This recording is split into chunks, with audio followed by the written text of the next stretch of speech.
Hola, ¿cómo están? Mi nombre es Arminda Labastida Núñez. Bienvenidos sean a su programa Arte y Derecho. Gracias por acompañarnos.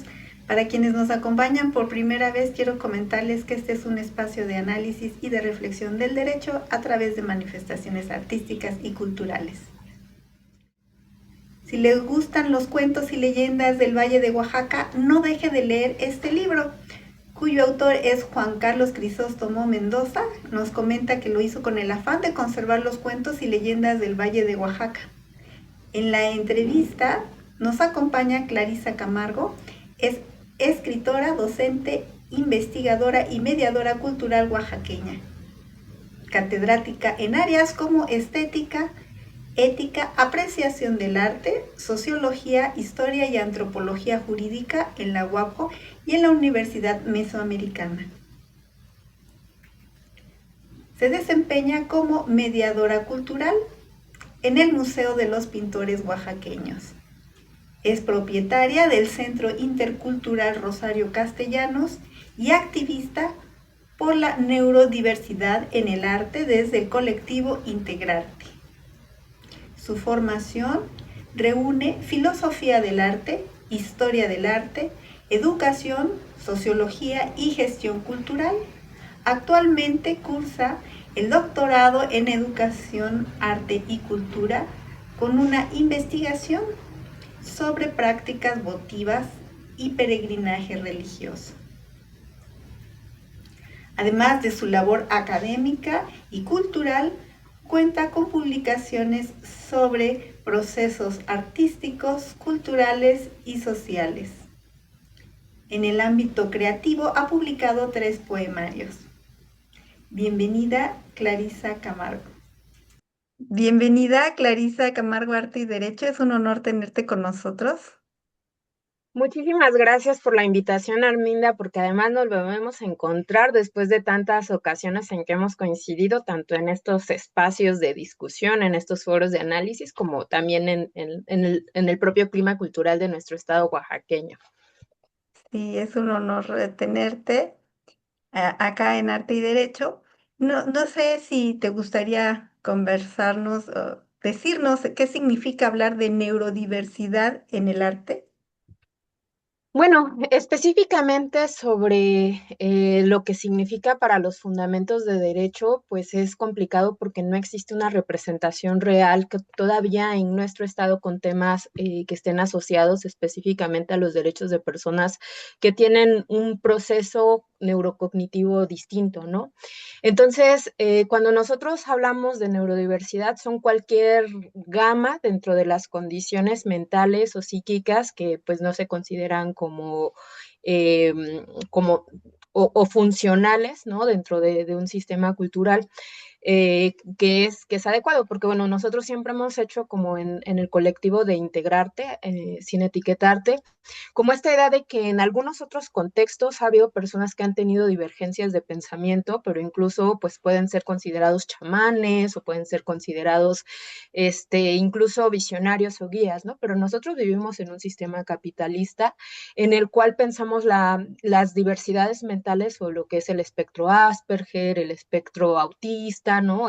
O diferentes, pues, trastornos de la conducta o trastornos mentales que de alguna manera, pues, no están como en un sistema funcional capitalista. Ahora esto, pues, ¿qué implica en la situación del derecho y en la situación también de protección de personas? Pues que suelen ser grupos muy vulnerables, muy marginalizados. Entonces, nuestro colectivo básicamente pretende hacer, pues, en algún lado como la eliminación o erradicación de los estigmas sociales de las enfermedades mentales a través del arte. Afortunadamente en estas generaciones ha cambiado un poco, pues ya incluso la divulgación de contenidos que tienen que ver con salud mental, ¿no? Porque parece ser que de nuestra generación un poquito para atrás, pensar en bueno, voy al psicólogo, tengo terapeuta, voy al psiquiatra, era como estás loco, ¿no? Y la categoría de la locura, pues según nos dice incluso Michel Foucault, ha sido pues la forma máxima de segregación de la sociedad. Ahora, cuando nosotros pensamos en la lucha de derechos por personas que tienen discapacidades funcionales, cognitivas o mentales, es algo muy complejo porque no tienen una participación real dentro de las políticas ni educativas, ni culturales, ni sociales, ya ni decir del trabajo, ¿no? O sea, ha habido reformas muy progresivas y sobre todo exhortos a nivel internacional sobre hacer mayores procesos de inclusión, pero la realidad es que en México estamos muy retrasados, ¿no? Y también porque cuando vamos a ver a una persona como considerada loca, pues en un partido político, en algo así. Entonces, la única recomendación que se les puede hacer es, por favor, tomen en cuenta las personas que tienen diversidades mentales. Pero pues creo que esta es una de las posiciones en que nos tenemos que sumar con muchísima empatía, con muchísima comprensión de los procesos mentales, ¿no? O sea, porque nadie está exento, o sea, ahora después de COVID nos dimos cuenta que la enfermedad mental estaba por todos lados, ¿no? ¿Cuántas personas sufrieron procesos de duelo, sufrieron depresiones que ya no se van a aliviar y que no tenían la posibilidad, pues, de socialmente reincorporarse, ¿no? Sin embargo, creo que, pues, aunque esta lucha por los derechos de personas que tengan, pues, funcionalidades distintas de los procesos cognitivos de pensamiento o de personalidad ha sido muy, muy moderada, muy lenta, pues hay que seguir avanzando, ¿no? Nuestra iniciativa en específico tiene que ver con, pues también la socialización, porque un poco contradictorio es que por un lado ya hay tantos divulgadores que se autoasumen como neurodivergentes o autistas, que no tienen un diagnóstico y parece una checklist donde me tengo que restringir a esto, ¿no? Y la verdad es que es mucho más complejo, ¿no? O sea, para mí, mis respetos completos a un psiquiatra, porque es casi, casi un alquimista, ¿no? O sea, no sabes exactamente en qué etapa te van a dar un diagnóstico, porque hacer un diagnóstico es larguísimo, ¿no? Además, darle un medicamento que nos mantenga funcionales en este sistema capitalista es complejísimo. Y también un poco como de las familias anteriormente, pues pensaban que lo único para lo que servía el psiquiátrico o el psiquiatra era como que, bueno, te doy un chocho y no me molestes para que yo pueda seguir con mi vida, ¿no? Y creo que también cuando nosotros pensamos en estrategias que incorporen pues el beneficio del arte para la cultura, debemos de pensar en qué manera pues estas, pues no somos arteterapeutas, ¿no? Pero de repente hacer estrategias que son de arteterapia nos funciona a todos, ¿no? O sea, tenemos algunas muy que hemos optado de la New Age, ¿no? Como pues hacer mandalas de repente, dibujar, tener pasatiempos libres que refieren o tocar un instrumento que en general nos da un balance integral sobre la salud emocional, pero pues además sabemos que este tema es multifactorial, ¿no? O sea, a veces hablamos incluso de las condiciones económicas, ¿no? Porque no todas las personas tienen un nivel de recuperación que sea tan adecuado dependiendo de incluso su constructo socioeconómico, ¿no? O sea, porque no son las mismas condiciones de los grupos como marginalizados que terminan quizás en estos hospitales que quizás alguien que pueda atenderse en una clínica particular, ¿no? Entonces, sobre todo estas estrategias que nosotros estamos creando para vincular y crear comunidad en el colectivo, pues están dirigidos pues a estas personas que están sobre todo en el hospital, ¿no? Que tenemos aquí en Oaxaca, pero también para que desde muy pequeños sembremos esta conciencia de decir, la salud mental es tan integral como ir a un nutriólogo, como ir a cualquier otro especialista, ¿no? Si tú tienes un dolor, una dolencia del corazón, si tienes diabetes, ¿no? Te tomas una pastilla y sabes que eso es algo integral en tu vida, ¿no? Y creo que muchas de las estrategias que nosotros estamos haciendo como para normalizar la resonancia que debe de tener la salud mental en un espectro mucho más positivo, están muy ligadas específicamente pues a colectivos que no tienen las posibilidades incluso de tener una sanidad mental. Bueno, entonces, como te mencionaba, Minda, la neurodiversidad y el arte, pues parece ser que en términos históricos ha estado como estrechamente ligada desde su inicio, incluso la palabra de Foilé, ¿no? O en la teoría hipocrática se mencionaba que los artistas tenían que tener una personalidad que tiraba mucho a lo melancólico. Sin embargo, en el pasado, pues muchos de nuestros análisis son como que grandes pintores, grandes artistas han muerto en depresión expresión, ¿no? Como es el caso de algunos poetas como Ana María Rilke, Alfonsina Storni o incluso Van Gogh, ¿no? Que parece ser estaba en un estado de esquizofrenia. Y mucho de lo que tenemos que hacer ahora es como, o consideramos que parte de nuestra lucha desde la integración viene un poco desde esta sintonía, ¿no? Como que debemos de pensar en cómo los diversos procesos mentales pues están un poco de la mano para hacer acompañamiento en un tratamiento mucho más integral de la salud mental, pero por otro lado también pues considerar que tenemos mejores herramientas y recursos para poder trabajar desde la enfermedad, porque bueno, al final una enfermedad es algo distinto cuando tú tienes un diagnóstico y sabes que te vas a tratar, como decíamos, ¿no? O sea, la diabetes, la hipertensión, tú tienes esto como parte de un tratamiento más integral, pero no, pero tenemos estigmas diferentes, ¿no? Y eso es de lo que va un poco el trabajo que estamos haciendo desde el colectivo. ¿Cómo puede el arte abrir espacios a personas que expresan, sienten o perciben el mundo de manera distinta debido a esto que nos estás comentando? Pues yo creo que mencionaba, ¿no? Siempre lo hemos asociado un poco como a que hasta en las expresiones populares, ¿no? De músicos, poetas y locos todos tenemos un poco. Y sí creo que desde su inicio hemos visto ya este relato o esta narrativa del arte mayúsculo con una clase de personalidad, digo, no en todos los contextos, porque sobre todo mucho de la herencia que tenemos del arte es la occidental, ¿no? De donde viene como la música como así en notación musical, o la pintura con esta tradición iconográfica, y bueno, sí que en las comunidades se habría visto una clase de arte mucho más antropológico ritual, donde quizás, yo te menciono, ¿no? Había chamanes que estaban involucrando la danza, ¿no? O sea, sigue habiendo muchas de estas personas como místicas con revelaciones en algunos contextos como en África, en algunas tribus y que ahora hay pues mucho más sincretismo con los procesos místicos y los rituales del paso, pero el arte que nosotros como coincidimos como occidental, pues siempre ha servido un poco como una forma de pues creación de mundos posibles. En algunos otros casos creo que hasta puede ser como una vía de fuga y en general pues hay muchos estudios que hoy en día están vinculando como los procesos mentales de concentración que te genera y de estímulos que te genera pues las experiencias artísticas en los procesos de recuperación, pero incluso hay una parte de nuestra sensibilidad que está muy vinculada pues a pensar diferente, ¿no? Entonces creo que sobre todo cuando nosotros hablamos de formaciones ya profesionalizantes, pues muchas de las personas que optamos por esta clase de dedicarnos de lleno al arte, pues quizás tenemos una concepción distinta del mundo porque el arte nos ayuda a tener una sensibilidad distinta del mundo, ¿no? A sentir compasión por cosas distintas de las que sienten como la mayoría de personas, ¿no?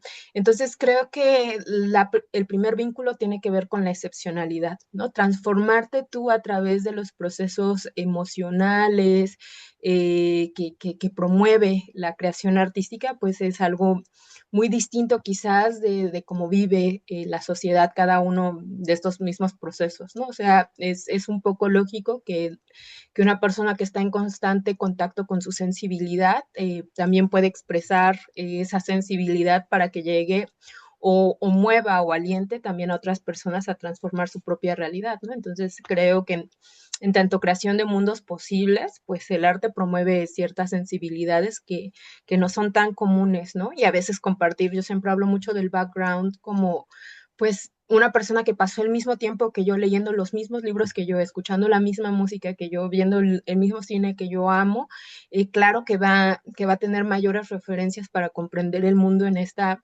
forma que nadie más lo está entendiendo, ¿no?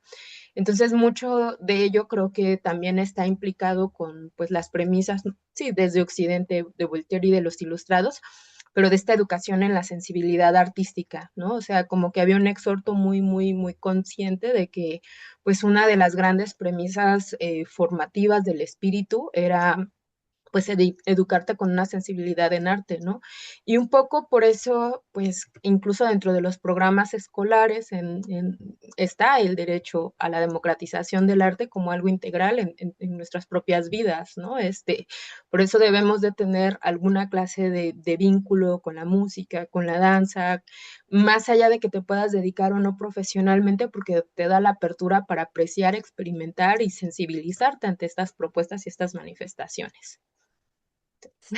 Y eso es muy importante porque muchas veces en el ámbito público, del servicio público, se llega uno, las personas que trabajan en estos ámbitos muchas veces se deshumanizan y es importante contar con este acceso al arte para tener este sensibilización que nos estás comentando también. Como mediadora cultural, ¿consideras que los museos, talleres y centros culturales están preparados para ser verdaderamente incluyentes?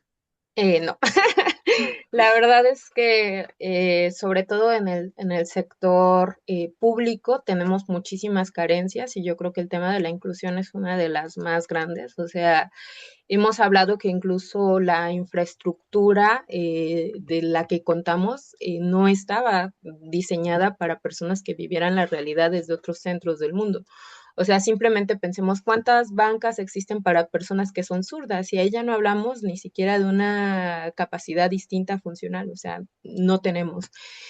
Entonces, pues incluso en espacios museísticos, que es a donde colaboro actualmente, una de las principales cosas que detecté por vía de un diagnóstico es que no tenemos la forma de poder ofrecer accesibilidad a personas pues que no pueden caminar adecuadamente, ¿no? Y hacer un cambio incluso de conseguir un elevador es como, pues no sé, una inversión presupuestaria de la cual no cuentan los mismos recursos interestatales para poder absorber, ¿no? Aunque creo que hay pues, una conciencia un poco más grande en el presente. Seculta está haciendo un gran trabajo, sobre todo para que personas que tienen diagnósticos estén incluidos en procesos laborales y eso, y discapacidades de todo tipo, ¿no? O sea, como motrices, como funcionales, como cognitivas. Incluso yo me impresiono mucho en el ámbito de la educación porque tengo alumnos que están egresando y que también tenían un diagnóstico, ¿no? Del espectro autista o algo ya mucho más consciente, ¿no? Y eso me alegra porque en algún momento personas con TDAH en mi generación para atrás, pues simplemente las catalogaba el propio sistema como desechables, ¿no? Como no eres bueno para la escuela, no vas a servir y no sabemos cuántas personas de estas llegaron a ser exitosísimas.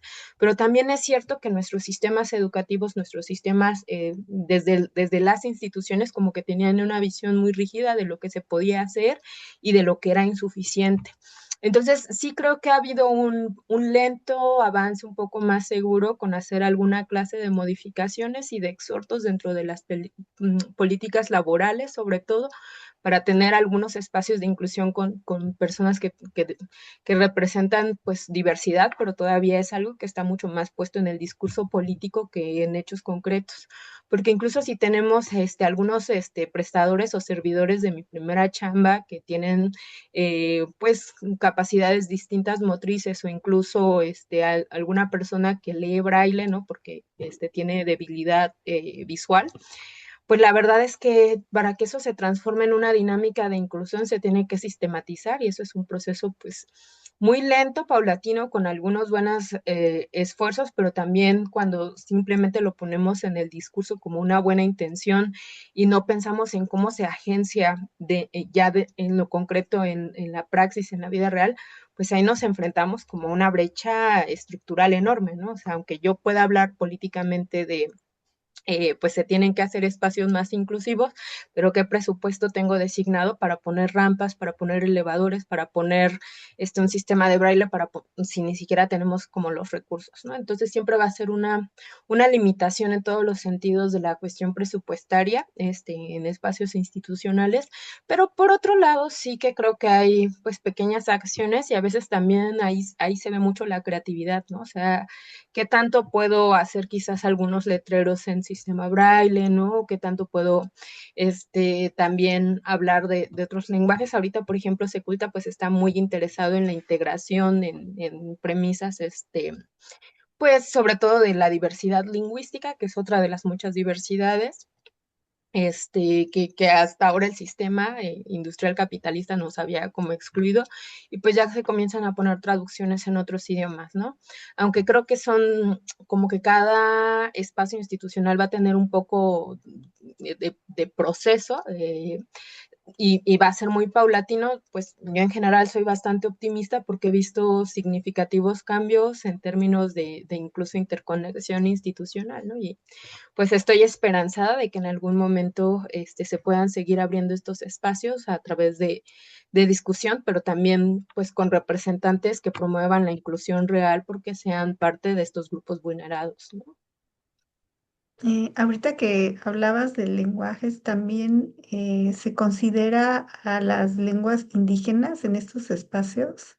Sí, sí, sí. Ese sí es uno de los, yo creo que en este gobierno es uno de nuestros principales, pues, objetivos institucionales, y lo que he visto es más que nada mayor inclusión hacia, o sea, incluso el cambio de seculta de denominación hacia las artes y la cultura, ya o sea, no se habla de una única cultura como Secretaría de la Cultura, sino de las artes y de las culturas. Y eso, ese cambio de denominación sí, sí responde a un objetivo en específico, ¿no? Que tiene que ver con, existen un montón de cosas que quizás no están dentro de Occidente, y pues el hecho de que incluso los cargos los ocupen preferentemente personas de estas, pues de estos grupos que en algún momento fueron marginalizados, me parece muy relevante, ¿no? Entonces, porque creo que para que tú tengas políticas sensibles, tienes que tener personas que han sido sensibilizados o afectados por estas dinámicas, ¿no? Entonces, el hecho de que ahora haya algunas personas que están ocupando cargos importantes que han sido partícipes de estos procesos de segregación es un cambio estructural importante porque son personas que han tenido mayor agencia en la creación de elementos institucionales como más inclusivos, ¿no? Hasta hay algunos cuestionamientos internos, ¿no? Los premios que son para lenguas, ¿no? Que dicen, ay, pero ¿cómo se sacan los jurados, ¿no? O no es un zapoteco de aquí, ¿no?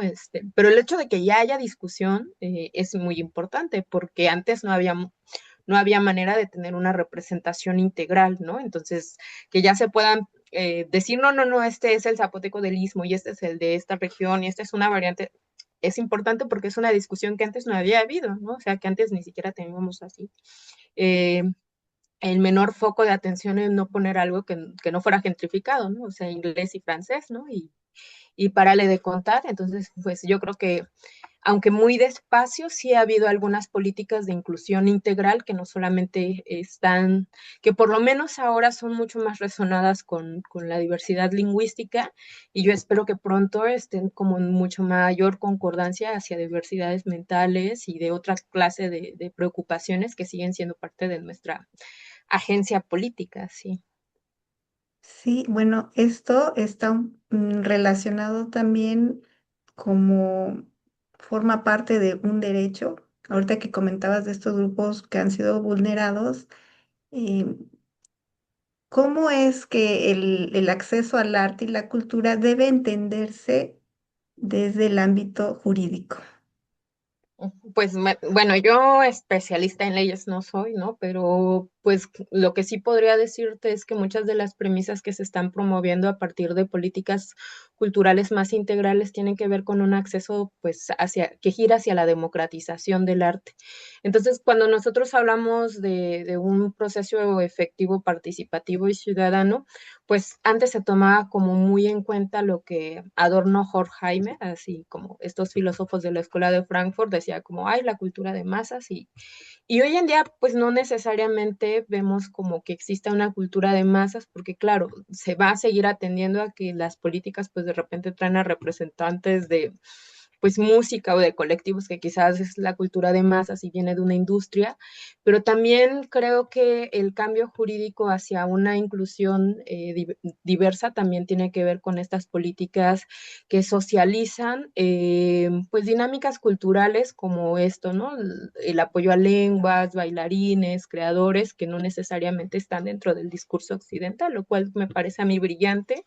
Eh, porque el hecho de que exista o, que haya cada vez una mayor creación de institutos que promuevan a los artesanos, ¿no? Que a lo mejor yo como artesana no me voy a sentir incluida en el lenguaje académico de lo que hace un artista, entonces creando algo que es parte de la herencia cultural y cultural que a mí me enseñaron, pues yo estoy reproduciendo una fórmula que me hace sentir dignidad de mi propio trabajo, ¿no? Entonces creo que han sido como procesos que tienen que ver como con reconocimiento en muchos lados, ¿no? En primero, pues la parte educativa, que es algo que además nos impulsa mucho como a tener sensibilidades de las experiencias de infantiles, ¿no? Con adolescencias, incluso profesionalizantes, donde pueda tener como mayor apertura a la integración cultural y luego pues como que la parte de la educación es el primer paso. El segundo paso, pues, es el respaldo constitucional que se le da a la creación de departamentos específicos, ¿no? Entonces, el hecho de que yo creo que ya incluso en temas universitarios, pues nosotros tenemos contemplado un plan ya desde hace mucho tiempo por ejecutar, que tiene que ver mucho con la integración de lenguas, ¿no? O incluso la accesibilidad en términos de las luchas de discapacidades motrices, funcionales o digamos intelectuales, cognitivas, conductuales, pues aunque va a ser un proceso muy lento, yo creo que el cambio generacional nos está obligando y nos está empujando a veces incluso sin que nosotros lo tengamos en cuenta, ¿no? Y hacer esta clase de fenómenos que hablan como de una inclusividad real, pues tiene su pertinencia. Ahora, jurídicamente tiene que haber un respaldo constitucional porque para que se haga un decreto, o sea, hoy iniciamos la primera mesa de diálogo, por ejemplo, de cambio de denominación del museo donde colaboro, que es el MUPO, que se había llamado Museo de los Pintores Oaxaqueños, ¿no? Todavía no sabemos si le vamos a dejar como de la plástica, porque decir pintores oaxaqueños fue un constructo como cerrado que fue generacionalmente, pero para que ese cambio se pueda dar, se tiene que hacer un exhorto desde el Congreso. Y para que se pueda hacer ese exhorto desde el Congreso, debe de haber personas congresistas que estén a favor de cambios que tengan que ver con la inclusión, ¿no? Entonces, este exhorto viene incluso de congresistas, mujeres que dijeron, no nos está representando y de dónde viene la inclusión. Entonces, aunque los cambios son como paulatinos, creo que ahí la verdadera capacidad de hacer alguna clase de agencia tiene que ver incluso con los representantes que están en el Congreso, ¿no? Entonces, mientras tengamos a más personas en el Congreso que vengan de minorías, que representen a minorías y que de verdad puedan tener esa sensibilidad, por eso es importante tener artistas dentro del Congreso, ¿no? O sea, para mí esa sería la maravilla, ¿no? He conocido muy pocos artistas que están haciendo, que se están echando esa lucha, ¿no? Porque parece ser que además nosotros decimos, uy, no, pues yo soy apolítico, yo me quiero dedicar así a hacer mi creación o mi investigación. Y yo creo que para que haya una transformación real, quizás ese es uno de los objetivos, ¿no? Apoyar a personas que ya han tenido pues una sensibilidad y una educación estética para que se puedan ir haciendo como, o incluso que vengan de otros colectivos minorizados, ¿no? Porque al final no se puede concretar nada en términos jurídicos para mí si no hay una legislación de respaldo, aunque cada uno como que desde nuestras trincheras podemos decir, bueno, yo puedo aportar en la investigación, yo puedo aportar en la jurisdicción, yo puedo aportar en la instrumentalización, y hay otras cosas que a lo mejor no están como sondeadas, ¿no? Pero los procesos participativos dialógicos, como el cambio de una denominación, tienen que ser consensuados, tienen que ser como, bueno, a partir de foros, a partir de discusiones, a partir de elementos formales como esto, ¿no? Donde una acción en concreto pues va a girar hacia un lenguaje. Y luego lo otro es también tener pues a buenos asesores, ¿no?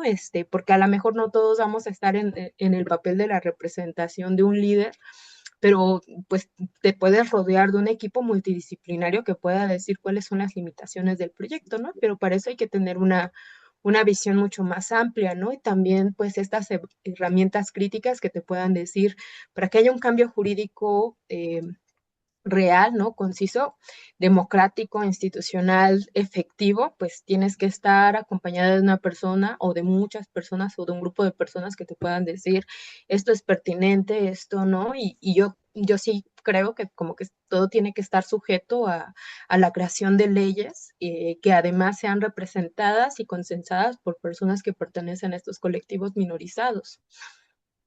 Mucho trabajo de calle, ¿no? En la teoría siempre le falta calle.